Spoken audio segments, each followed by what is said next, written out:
பேடக்குயில் கூவையில உன்னுடைய வேதனைய நான் அறிஞ்சேன்.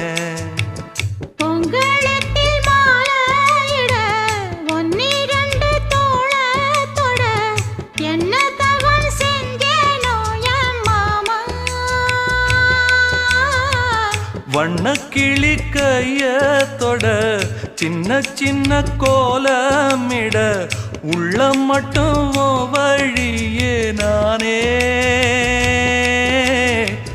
உள்ளம் மட்டும் வழியே நானே.